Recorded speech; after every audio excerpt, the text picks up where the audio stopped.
বিএনপির কিছু নেতাকর্মী কিন্তু মানুষের উপরে জুলুম করেছে, চাঁদাবাজি করেছে, ক্ষমতার অপব্যবহার করেছে।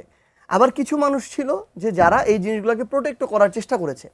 তো ওইটা দ্বারা বিরক্ত হয়ে কিছু কিছু জায়গায় বিএনপির ভোট কমে গেছে। জামাত ইসলাম যেখানেও যেতে নেয় সেখানেও ভোট পেয়েছে, জিতেছে আওয়ামী লীগের ভোটে। আর একজন বলেছেন যে 17 মাস আপনার দল চলে। না, ওনাদের দুইজনকে অসংখ্য ধন্যবাদ। এবং হচ্ছে আমরা চাই যে এরকম করে আমাদের প্রশ্ন করুক এবং আমরা উত্তর দেই, কোনো সমস্যা নেই। প্রথম ভাই যেটা বলেছেন এটা হয়তো তার আসনের ক্ষেত্রে সত্য হতেই পারে, কারণ আমি কিন্তু বলেছি আমি আমার অভিজ্ঞতা থেকে বলছি, আমার আসনের অভিজ্ঞতার জায়গা থেকে। এমন অনেক জায়গায়ও এটা হয়েছে যে ধরেন আমি যেটা বললাম যে আওয়ামী লীগ এবং বিএনপির একটা ঐতিহাসিক দ্বন্দ্ব আছে, দুইটা বড় রাজনৈতিক দল লম্বা সময় ধরে একসাথে ছিল যেহেতু, তো সেই দ্বন্দ্বের জায়গা থেকে এমন কিছু কিছু আওয়ামী লীগের লোক আছে আবার যে জীবন চলে যাবে কিন্তু ভোটটা ধানের শীষে দিবে না, এরকম কিছু লোকজন আছে। তারা তাহলে ধানের শীষের বিপরীতে দিয়েছে, এরকম কিছু লোকজন আছে। আবার আরেকটা ক্রেডিট আপনার জামাতকে দিতে হবে যে অভ্যুত্থানের পরে ধরেন বিএনপির কিছু নেতাকর্মী, আমি কিন্তু সবার কথা বলছি না, সো ঢালাওভাবে এটা যেন আবার বিএনপি গায়ে না নেয়, বিএনপির কিছু নেতাকর্মী কিন্তু মানুষের উপরে জুলুম করেছে, চাঁদাবাজি করেছে, ক্ষমতার অপব্যবহার করেছে। আবার কিছু মানুষ ছিল যে যারা এই জিনিসগুলোকে প্রোটেক্ট করার চেষ্টা করেছে। তো ওইটা দ্বারা বিরক্ত হয়ে কিছু কিছু জায়গায় বিএনপির ভোট কমে গেছে। আবার জামাত তাদের জায়গা থেকে আবার যেটা বলছে, এটাকে আমি এখন অ্যাড্রেস করি, তারা কিন্তু ওই ধরনের ধরেন মামলাতে যাওয়া, ওই ধরনের নির্যাতন করা, নিপীড়ন করা, এটার সাথে তাদের কোনো সম্পৃক্ততা দেখানো যাবে না।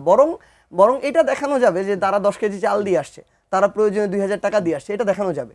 তো ওই জায়গা থেকে তাদের কাজের মাধ্যমে তাদের নেগেটিভ ভোট হয় নাই, বরং তাদের কাজের মাধ্যমে তাদের পজিটিভ ভোট হয়েছে। আবার কিছু vote auto anti BNP vote এখানে এসে জয়েন করছে।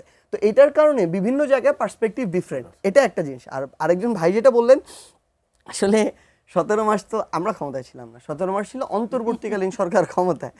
আমরা আমাদের জায়গা থেকে অভ্যুত্থানে আমাদের মনে হয়েছে আমাদের এই যৌক্তিক লড়াইয়ে আমাদের থাকতে হবে সামনের সারিতে, যত অন্যায় আসুক, অত্যাচার আসুক, নির্যাতন আসুক, এটাতে আপোষ করা যাবে না। এবং ডিবি অফিস থেকে আমরা ওই ডিবি হারুনের দেওয়া কাগজটাতে যখন পড়া হইলো যে আমরা কর্মসূচি প্রত্যাহার করতেছি, ওইখান থেকে বের হই 1 ঘন্টা পরে আমি আবার পোস্ট দিছি ফেসবুকে, এখনও ওই পোস্ট আছে আমার, যে আমাদের এই লড়াইটা চলবে। সো আমরা ওই জায়গায় আপোষহীন ছিলাম। এরপর অন্তর্বর্তীকালীন সরকারকে দেয়া হয় এবং অন্তর্বর্তীকালীন সরকার তাদের জায়গা থেকে যেটা চালিয়েছে, আমাদের যতটুকু প্রত্যাশা ছিল ভাইয়ের মতো আমরা প্রত্যাশা অনুযায়ী পাইনি। তবে তারা তাদের জায়গা থেকে যে আমাদেরকে সংস্কারগুলো কিংবা জুলাই সনদ অন্তত এইটুকু 1.5 বছরে যেটুকু আমাদেরকে দিয়ে গিয়েছে, আমরা এইটুকুর জন্য তাদেরকে ধন্যবাদ জানাতে পারি। তবে প্রত্যাশা যতটা ছিল, যতটা বোল্ড ভূমিকা তাদের জায়গা থেকে আমরা আশা করেছিলাম, কিংবা তাদের সময়ে যেই সংস্কারগুলোর আমরা বাস্তবায়ন চোখে দেখতে চেয়েছিলাম, যেগুলো তারা পরবর্তী সময়ের জন্য ছেড়ে দিয়েছে, ওইগুলো আমরা প্রত্যাশা মতো পাইনি।